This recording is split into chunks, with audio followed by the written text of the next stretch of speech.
On va terminer avec les moyennes mobiles et l'Aiki Nashi.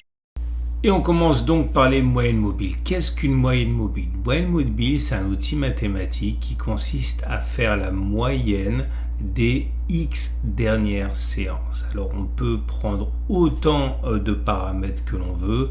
L'idée c'est que généralement on peut conserver l'idée de 50 et de 200. Clairement, si vous faites la moyenne mobile des 200 dernières valeurs de l'or ou de Bitcoin, eh bien vous avez ce qu'on appelle la moyenne mobile de long terme. Si vous faites la même chose sur 50 jours et pas 200 jours, vous aurez ce qu'on appelle la moyenne mobile et la tendance de fond.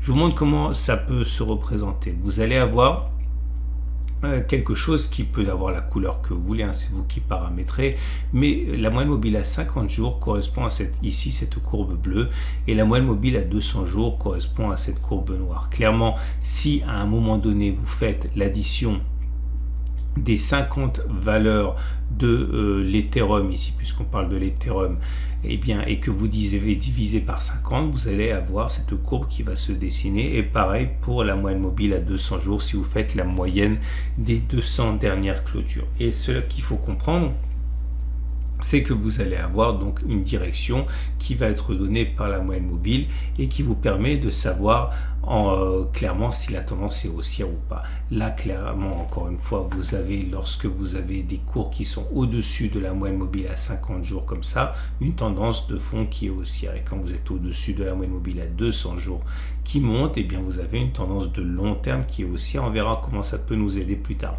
Inversement, si les cours sont en dessous d'une moyenne mobile à 200 jours qui imprime une direction baissière, on dira que la tendance de long terme est baissière. Et si on est en dessous de la moyenne mobile à 50 jours qui descend comme ça, on dira que la tendance de fond est baissière. Alors comment l'utiliser? Regardez ici, hein, la tendance de fond était haussière, puis les cours sont passés en dessous de la M200 et de la M50 qui sont devenues descendantes.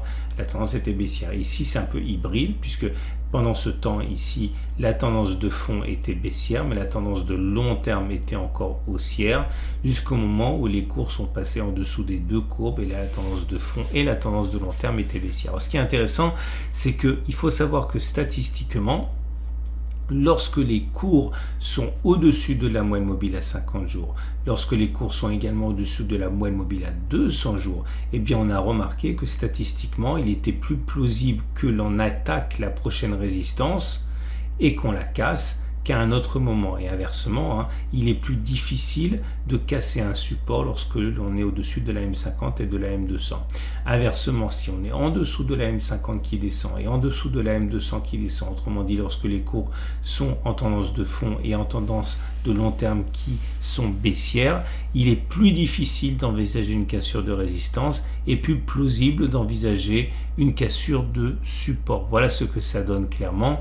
Là, on est au-dessus de la moyenne mobile à 50 jours qui monte, on est au-dessus de la moyenne mobile à 200 jours qui monte, donc la tendance de long terme est haussière et la tendance de fond est haussière. Et vous voyez comme il est plausible que l'on assiste à des cassures de résistance, hein. Peut-être pas du premier coup, mais à terme, eh bien, on assiste souvent à des cassures de résistance. Il y a toujours un moment où cela ne sera pas validé, mais en général, il faut s'attendre à ce que les résistances soient cassées et que les supports soient préservés plutôt que l'inverse. Ça veut dire également qu'en tant qu'acheteur, eh bien, vous pouvez attendre que l'on casse la résistance, on y reviendra un petit peu plus tard. Regardez ce qui se passe lorsqu'on est en dessous de la moyenne mobile à 50 jours et en dessous de la moyenne mobile à 200 jours, autrement dit la tendance de long terme est baissière et la tendance de fond est baissière, eh bien on va avoir tendance à percuter, à harceler les supports et très souvent on aura même tendance à les casser, ce qui veut dire concrètement qu'il n'y a pas d'urgence à acheter, hein, puisque on peut toujours espérer obtenir des prix un peu plus intéressants.